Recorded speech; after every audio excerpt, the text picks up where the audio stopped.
Muito boa noite a todos. Eu sou o Rodrigo de Novaes, médico de família, professor e escritor. Eu assino meus romances com o pseudônimo Corisco Moura. Eu tenho 3 romances publicados: 2 Levados numa Jangada, publicado pela editora Versiprosa, A Correnteza, pela editora Patois, e por último, O Homem Sem Sombra, publicado pela editora Urutau. Mas não é sobre eles que eu quero conversar hoje, né? Hoje eu vou falar sobre um romance que eu li recentemente, né? De uma autora fantástica, né? Uma autora que eu gosto muito, que é a Lígia Fagundes Telles, uma referência pessoal. E, por sinal, a Lígia Fagundes Telles é também uma referência do Wilson Lore, um grande autor também de Amores Teverás Vivido, publicado da mesma forma pela editora Patois, né? Eu gostaria de, pensando na Lígia, de gastar um minutinho falando sobre a trajetória dessa, que é, segundo o Baldo Ribeiro, a maior autora brasileira, né? Então, a Lígia, né, ela nasceu em São Paulo, tá?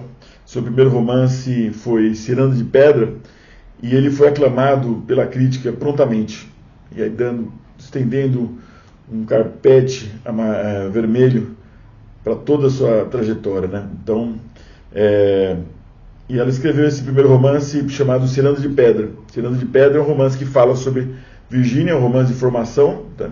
Né? O que acontece, né? O título do romance, Ciranda de Pedra, alude a uma ideia de Arapuca, e na verdade a protagonista ela vive esse contexto semelhante a uma Arapuca, sempre na situação de sentindo-se amedrontada por alguns contextos onde ela se encontra, né? Se insere desde a infância, né?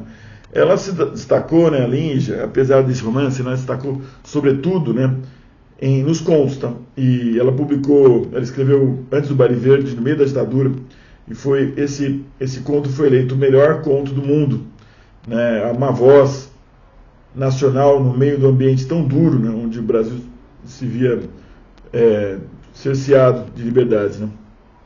Mas eu gostaria de falar agora, o que eu vim falar mesmo é sobre o romance, né, Verão no Aquário, que eu achei delicioso, né? Então, Verão no Aquário, no Verão no Aquário a Lígia abusa menos de reviravoltas, né? Esse romance tem uma quantidade menor de personagens, né? No entanto, né, ela constrói o conflito nesse contato dessas pessoas tão díspares, né? Então, né, a gente tem o André com seu estoicismo, né? Então, a gente tem a tia Graciana com seu caráter, né, romântico, um pouco melancólico, perdido no tempo, né? E a protagonista, Raíza, né? Então, Raíza, com a sua ironia e buscando um caminho para si, né? Uma trajetória que ela almeja estar desenhando na Terra, né? E ela vai passando pelo seu amadurecimento, né? Não diferente das outras obras, né? A despeito de ter menos reviravoltas, né? O Verão no Aquário é um romance lindo, né? Com um final inesperado, né?